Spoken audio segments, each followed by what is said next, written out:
Salut à tous. Il y a une vingtaine de jours, un concert de l'Orchestre d'Israël a été interrompu à la Philharmonie de Paris. Donc à Paris, il y avait un concert, il a été totalement annulé et interrompu à cause d'activistes qui sont arrivés et sont arrivés avec des boules puantes et qui ont tout fait pour annuler et interrompre le concert.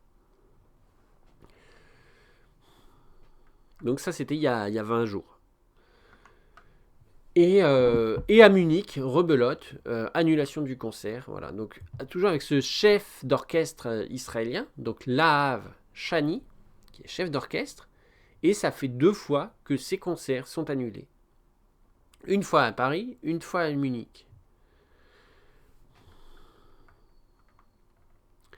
Et aujourd'hui même, je suis tombé sur cet article, donc voilà, qui est sorti le 21 novembre, et de Pierre Ducré. Donc c'est un écologiste, c'est un musicien, Pierre Ducré, écologiste et musicien, et il nous explique que l'art n'est pas au-dessus des conflits. L'art n'est pas au-dessus des conflits, c'est-à-dire, c'est pas parce que voilà c'est de la musique qu'on va laisser faire, parce que même dans la culture, ça envoie des messages politiques. Donc voilà, on peut pas tout laisser faire, même si la musique, en apparence c'est innocent, c'est inoffensif, oui, mais ça envoie quand même des messages politiques. Donc l'art n'est pas au-dessus des conflits. Et donc il fait un bel article que je vous laisse lire, je vous le mettrai en description, cet article de Pierre Ducré.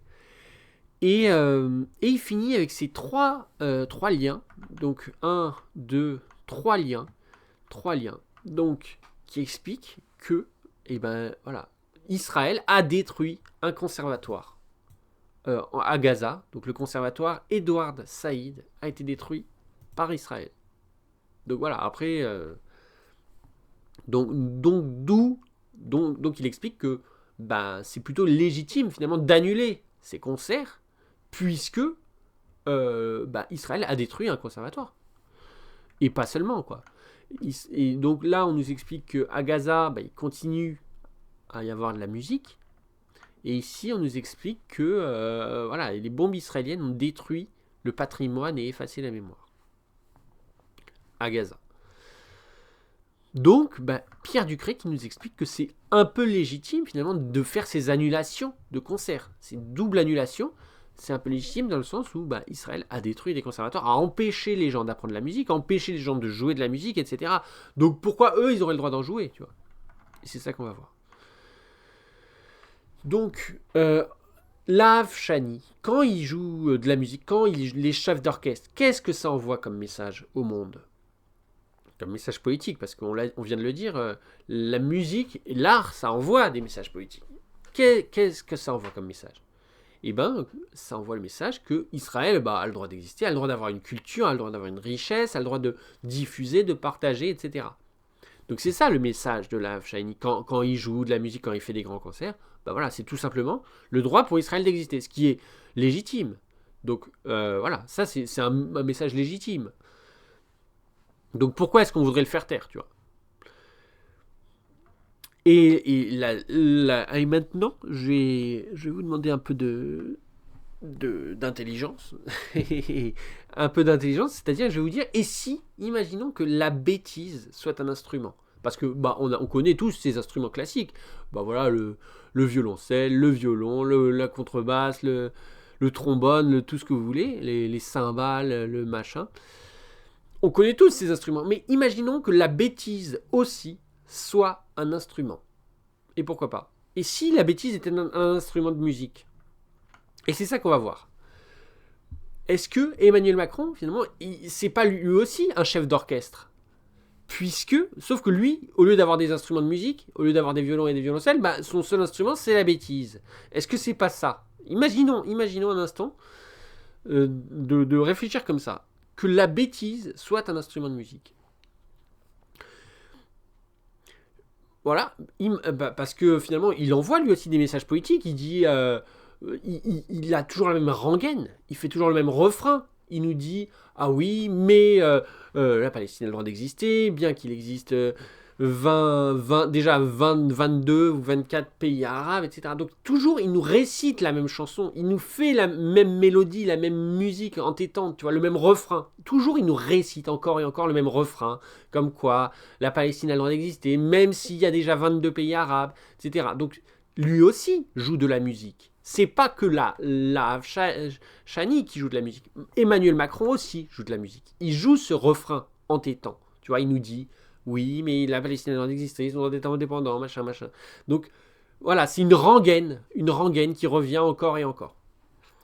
Sauf que lui, c'est pas avec des instruments de musique qu'il la joue, c'est avec de la bêtise. Donc, si la bêtise est un instrument de musique, et ben en fait, on a deux chefs d'orchestre, tu vois. On a lui, c'est un chef d'orchestre, mais lui aussi, c'est un chef d'orchestre. Donc voilà.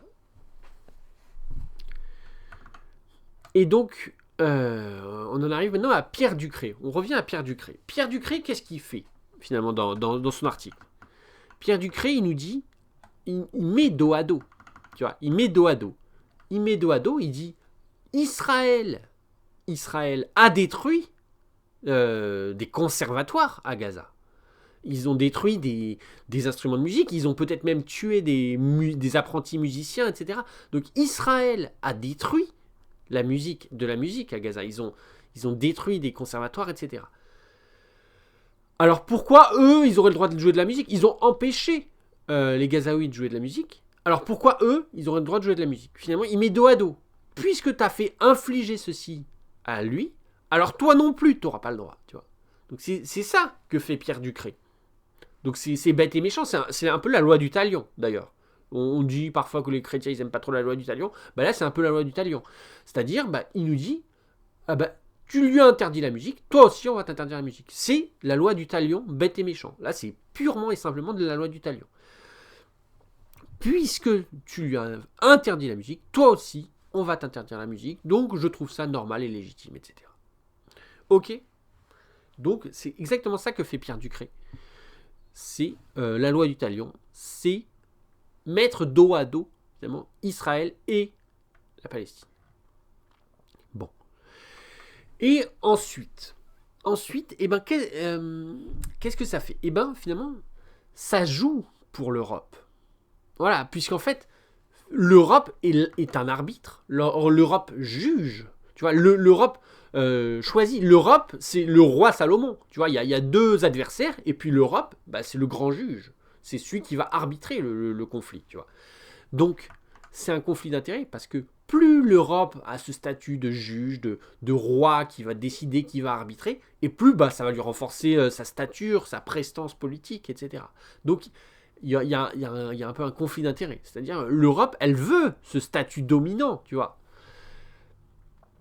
Et les Palestiniens, ils bradent un peu ça. Ils disent, oh oui, l'Europe, vas-y, décide, il n'y a pas de souci, on te laisse choisir, c'est toi qui vas arbitrer, tu vas dire ce que tu en penses, etc. Donc les Palestiniens, ils bradent un peu leur statut social.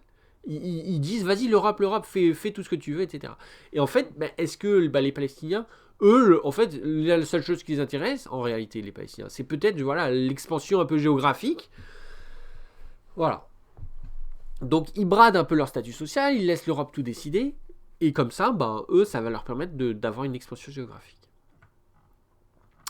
Et finalement, est-ce que ce ne serait pas nuisible pour les intérêts du monde arabe dans son ensemble? Donc, par exemple, pour l'Arabie Saoudite, pour l'Égypte, pour le Maghreb, pour la Syrie, pour tous les pays arabes, est-ce que c'est pas nuisible de faire ça? Parce que, quand la Palestine brade le statut social, quand la Palestine dit, vas-y l'Europe, tu es maître, tu décides, voilà.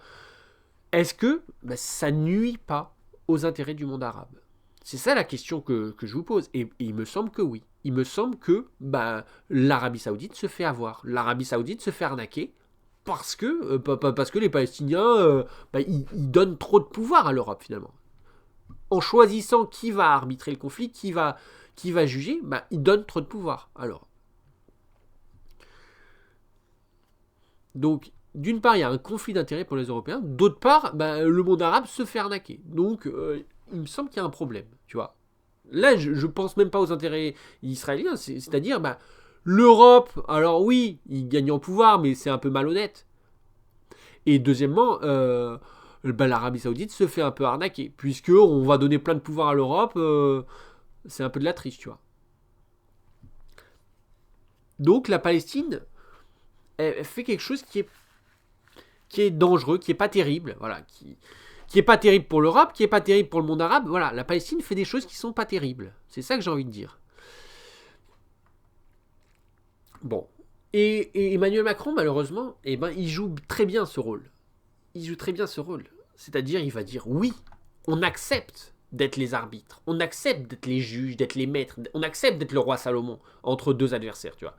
Donc c'est un peu ça qu'il fait Emmanuel Macron. C'est-à-dire, il va un peu se laisser corrompre. Voilà, la Palestine veut lui lécher les bottes, veut lui lécher les pieds, il le laisse faire, tu vois. Il accepte. Donc, ça c'est triste. Ça c'est triste. Donc voilà, il reconnaît, il reconnaît la Palestine, etc. Donc en espérant finalement que l'Europe gagne en pouvoir, eh ben, il accepte un peu de se faire corrompre, de se faire lécher les bottes, tout simplement. Voilà, même devant l'ONU, il reconnaît la Palestine, etc. Est-ce que c'est parce que vraiment il aime la Palestine, ou est-ce que c'est parce que en fait il veut renforcer le pouvoir de l'Europe, la position de l'Europe, et que donc bah, ça l'arrange bien, voilà, d'obtenir ce rôle qu'on lui demande, tu vois. Mais pour moi, c'est pas un bon choix. Voilà. Et en fait, bah, je vais finir là-dessus. Là, on revient au début. Donc, j'espère que ça vous a intéressé. Et je vous dis à la prochaine. Salut!